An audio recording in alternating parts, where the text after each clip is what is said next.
और आज हम इंजीनियर को भी डिफेंड कर रहे हैं। किसी और की तरफ निस्बत करने से इंसान तौहीन रिसालत का मुर्तकिब नहीं हो जाता। मिर्जा इस मुल्क से या फरार होगा, अगर इस मुल्क में रहेगा तो गिरफ्तार होगा। मुझे खूब पता होता है कि मैंने अपनी वीडियो में कौन सा ऐसा जुमला बोला है कि जो अगले बंदे को लड़ जाएगा।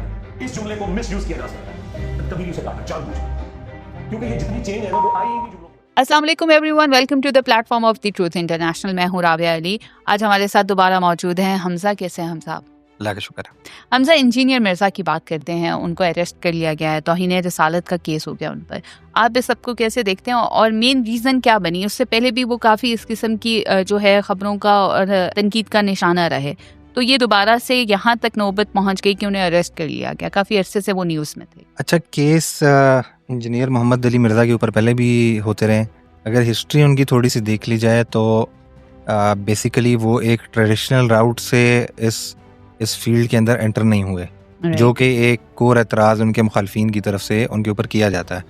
वो बेसिकली एटॉमिक एनर्जी के अंदर जो है मुलाजमत कर रहे थे और दीनी रुझान रखते थे, जो कि उन्होंने अपने इंट्रो में भी बताया हुआ है कि मिड 2000s के अंदर उनकी मुलाकातें मुख्तलिफ जो नज़रियात रखने वाले या मुख्तलिफ मकतब फ़िक्र के उलमा से हुई। और उसके बाद वो जो अपनी जर्नी बताते हैं कि वो 3-4 मुख्तलिफ मकतब फ़िक्र के लोगों के साथ जो है उठने बैठने के बाद, वो प्रैक्टिसेस करने के बाद जो है वो ये कहते हैं कि मैं अब इस टाइम के ऊपर न्यूट्रल हूँ।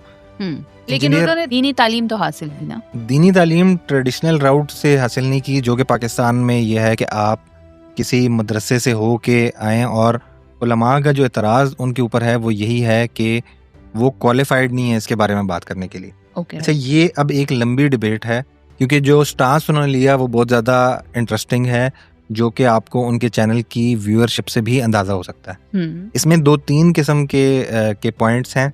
इंजीनियर मोहम्मद अली मिर्ज़ा ने जब ये चैनल लॉन्च किया तो इनिशियली उन्होंने लेक्चर्स रिकॉर्ड करने शुरू किए, मुख्तलिफ दीनी मौज़ूआत के ऊपर, दीनी मसाइल के ऊपर।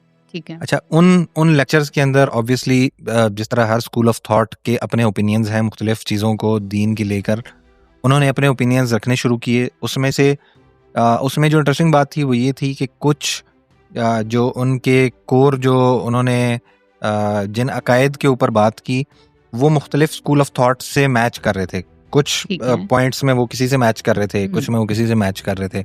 यहाँ तक सब ठीक था और उलमा को भी ज़्यादा एतराज़ नहीं हुआ। अच्छा, उसके बाद उनके ऊपर जब आहिस्ता आहिस्ता तनकीद होनी शुरू हुई, वो इस बात के ऊपर हुई कि उन्होंने उलमा को और उससे पहले जो उनके बुजुर्गान गुजरे हुए हैं उनके बारे में उनका बात करने का अंदाज़ वो गैर मोहतात होता गया। ठीक है। अभी जो इस वक्त रिसेंट केस है, इसके अंदर भी अब जब मैं और आप बात कर रहे हैं, ऑब्वियसली जोशे खिताबत के अंदर कोई ना कोई इस तरह की बात निकल जाती है या कोई बेएहतियाती हो जाती है। इसके ऊपर इंजीनियर मोहम्मद अली मिर्ज़ा को पहले भी बहुत दफ़ा पॉइंट आउट किया गया। और अभी बेएहतियाती क्या थी? अभी जो प्रॉब्लम है वो उसके भी आप कह सकते हैं कि 2 रुख हैं। पहली चीज़ कि जिस स्टेटमेंट के ऊपर उनकी गिरफ्त हुई है, मैं स्टेटमेंट रिपीट नहीं करूँगा, लेकिन वो नबी करीम सल्लल्लाहु अलैहि वसल्लम के बारे में कोई बात कर रहे थे और बात कोट कर रहे थे क्रिश्चियनिटी के लोगों के रेफरेंस से कि वो नबी करीम सल्लल्लाहु अलैहि वसल्लम के बारे में ये कहते थे। अब इसको आउट ऑफ कॉन्टेक्स्ट जो है क्लिप को वो किया गया और इन अल्फाज को उनसे मंसूब किया गया। और ये कोई नई चीज़ नहीं है पाकिस्तान में, क्योंकि ये बड़ा एक आप कह सकते हैं कि इमोशनल चीज़ है और इसके आपको बेशुमार वाक़यात मिलेंगे। जुनैद जमशेद का वाक़या आपको याद होगा कि उनसे कोई इस तरह की बेएहतियाती हुई, हज़रत जी उनके बारे में बात करते हुए थोड़ी सी बेएहतियाती हुई और फिर एयरपोर्ट के ऊपर उनको अटैक किया गया। तो ये चीज़ें हिस्टोरिकली मौजूद हैं, या कई दफ़ा ये लैक ऑफ अंडरस्टैंडिंग की वजह से भी होता है। जैसे कि एक खातून थी लाहौर के अंदर जिसकी वजह से वो एसपी साहिबा बहुत मशहूर हो गई, तो उन्होंने जो शर्ट पहनी हुई थी उसके ऊपर कोई कैलीग्राफी हुई थी और वो एक मिसअंडरस्टैंडिंग की वजह से जो है मॉब जमा हो गया। और ऑब्वियसली जब मॉब जमा हो जाता है तो आप जो है फिर उसको कंट्रोल करना जो है वो शायद बस में नहीं रहता। या स्वात के अंदर एक वाकया हुआ जिसमें एक आदमी पुलिस स्टेशन के अंदर था और एक मॉब वहाँ घुस गया। या उससे पहले ANP दौर के अंदर अब्दुल वली खान यूनिवर्सिटी का वाकया आपको याद होगा। इस तरह के काउंटलेस केसेस मौजूद हैं। तो जो प्रॉब्लम है वो शायद इंजीनियर मोहम्मद अली मिर्ज़ा नहीं है, या फ्यूचर में भी होता रहेगा। अब तो काफ़ी सारे उलमा और जो उनसे इख्तलाफ भी रखते हैं उन्होंने भी इस बारे में स्टेटमेंट्स दिए हैं कि ठीक है आप गिरफ्त करें और जिन मामलात में वो काबिल गिरफ्त हैं उनमें उनकी गिरफ्त करें, लेकिन इस तरह से आउट ऑफ कॉन्टेक्स्ट अगर आप करेंगे तो ये फ्यूचर में जो है मसला बढ़ता चला जाएगा। तो फिर उससे ये प्रॉब्लम भी आएगा ना कि दीन के बारे में कोई खुलकर बात भी नहीं कर सकेगा। दीन के बारे में तालीम देते हुए लोग डरेंगे कि कहीं उनकी किसी बात को मोल्ड ना कर लिया जाए। ऐसा ही है। और इससे पहले अभी रिसेंट पास्ट में ये वाकया मुफ्ती तारिक मसूद के साथ पेश आया। उस टाइम के ऊपर इंजीनियर मोहम्मद अली मिर्ज़ा ने कहा कि ठीक है इख्तलाफात अपनी जगह के ऊपर, लेकिन ये कोई ऐसी चीज़ नहीं है जिसके लिए इनको जो है आप मुर्द इल्ज़ाम ठहराएं, और गलती किसी भी इंसान से हो सकती है। इंजीनियर मोहम्मद अली मिर्ज़ा का केस थोड़ा सा डिफरेंट इसलिए है कि उनके शायद जो है फ्रेंड्स कम और एनिमीज़ बहुत ज़्यादा है। ठीक है, तमाम सेक्ट्स के अंदर कोई ना कोई इस तरह की स्टेटमेंट या इस तरह की चीज़ें उन्होंने कही हुई हैं कि उनके लिए उस तबके में नरम गोशा नहीं है। और इससे पहले इस तरह की FIRs और केसेस उनके ऊपर होते रहे। FIR उनके ऊपर हुई, वो लाहौर हाई कोर्ट के पिंडी बेंच से गलबन एक दफ़ा स्क्वाश हो चुकी है, और हर दफ़ा जब इस तरह का कोई वाक़या होता है उसके बाद वो फिर एक लेक्चर रिकॉर्ड करवाते हैं, 2-2.5 घंटे का कॉन्टेक्स्ट बयान करते हैं, बताते हैं कि जी मेरे क्लिप को यहाँ से यहाँ गलत तरीके से काटा गया। तो ये एक जो आप कह सकते हैं मुखालफिन की एक साइड ये तो मौजूद थी ही थी। फिर इसके बाद उन्होंने कुछ अर्से पहले तक वो एस्टेब्लिशमेंट को टारगेट करते रहे। उन्होंने इस तरह की स्टेटमेंट्स भी दिए कि अगर जो है आर्मी चीफ खाना काबा के ऊपर खड़े होकर ऐलान करे कि जी अब हम सियासत नहीं करते तो शायद लोग यकीन कर लें। उसकी वजह से उन क्वार्टर्स में भी प्रॉब्लम्स बने। और फिर अभी रिसेंट पास्ट ईयर की बात है शायद कि उन्होंने इमरान खान को टारगेट करना शुरू किया और उनके बारे में कुछ स्टेटमेंट्स दिए इस तरह के, जिसकी वजह से जो PTI की पूरी सोशल मीडिया टीम और उनके फॉलोअर्स थे वो भी उनके पीछे पड़े रहे।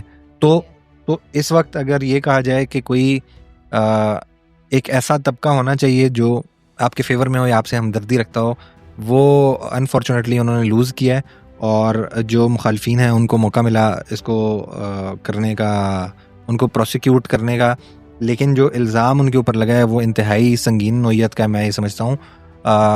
और स्पेशली एक ऐसी शख्सियत के ऊपर जो बात शुरू करने से पहले दुरूद से अगर स्टार्ट करती है, उसके ऊपर आप इस तरह का इल्ज़ाम लगा दें तो मेरा ख्याल है कि ये ठीक नहीं है।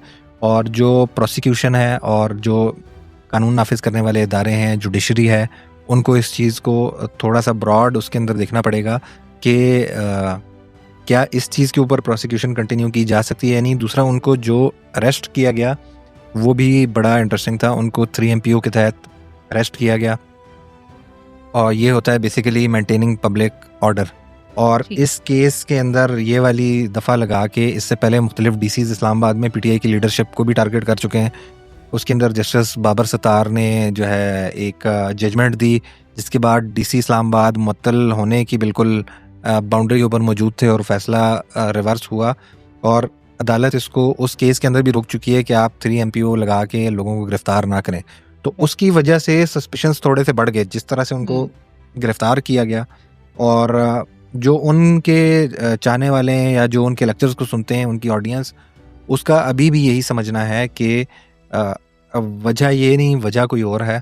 और ऑब्वियसली उन्होंने कुछ ऐसे लोगों को नाराज किया है, में फंसाया जा रहा है ज्यादा, जो है वो पॉलिटिकल, और यूं समझ लें कि दूसरे जो किसी को नाराज करने की वजह से जो है वो उनके ऊपर ही मुश्किल वक्त आया है।